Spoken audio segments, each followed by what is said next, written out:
Good morning matric और inter वालों, कैसे हो? ठीक ठाक हो?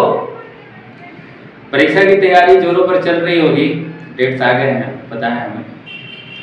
एक गलती तुम लोग कर रहे हो, मुझे पता है एक गलती तुम लोग कर रहे हो, और वो गलती ये है कि जो तुम्हारे वीक सब्जेक्ट्स हैं, जो वीक पेपर्स हैं, उनको डिनाई करने की कोशिश कर रहे हो कि छोड़ो, अब इतने दिन नहीं हुआ तो अब क्या होगा, एक साल में कुछ नहीं समझ में आया तो अभी क्या समझ में आएगा। बच्चा, फेल हो जाओगे इसी पेपर में, ध्यान रखना। अभी समय है तुम्हारे पास, जो वीक पेपर है उस वीक पेपर को थोड़ा सा एक्स्ट्रा टाइम देने का, उसे थोड़ा सा एक्स्ट्रा टाइम दो। बाकी सारे सब्जेक्ट्स, जितने भी तुम्हारे एवरेज सब्जेक्ट्स हैं उसमें ठीक है, जितने मास्टर हैं तुम्हारे कि हाँ ये इसमें मेरा मास्टरी है, इसमें मेरा मास्टरी है, उस पर बहुत ज्यादा ध्यान मत दो, ऐसे एक बार ओवरव्यू कर लो। जो एवरेज है उसको थोड़ा सा एवरेज लेकर के चलो, ठीक है। लेकिन जो पेपर वीक है, जिस पेपर में तुम कमजोर हो, जिस पेपर की चीजों को समझ नहीं पाते हो, you must have give the extra time to this paper. ध्यान रखो इसे, उसे थोड़ा सा ज्यादा समय दो।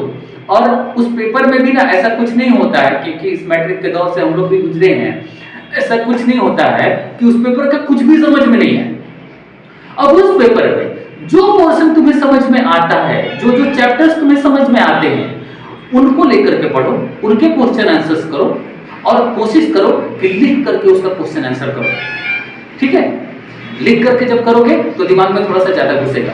इस पर एक अलग वीडियो हम स्पेशलाइजेशन देंगे, लिख करके पढ़ने में और पढ़ करके पढ़ने में क्या डिफरेंस होता है, अभी कल या परसों आई थिंक। लेकिन तब तक कमजोर पेपर्स जो हैं, उन पेपर्स को थोड़ा सा कंसंट्रेशन के साथ पढ़ो और लिख करके पढ़ो। जो चीज तुमने एक बार पढ़ लिया उसे एक बार लिखो, फिर एक बार पढ़ लिया फिर एक बार लिखो, और एक ही बात को 2 बार 3 बार 4 बार लिखोगे ना तो बातें लगभग समझ में आ जाएगी। इसलिए don't deny the weak papers, इसे कभी भी साइड में मत रखो यह सोच करके कि छोड़ो यार इसका कुछ नहीं हो सकता।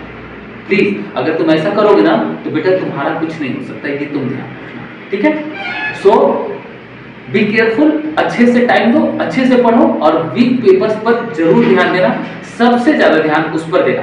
तब तक मिलते हैं एक नई बात के साथ, एक नए टॉपिक के साथ।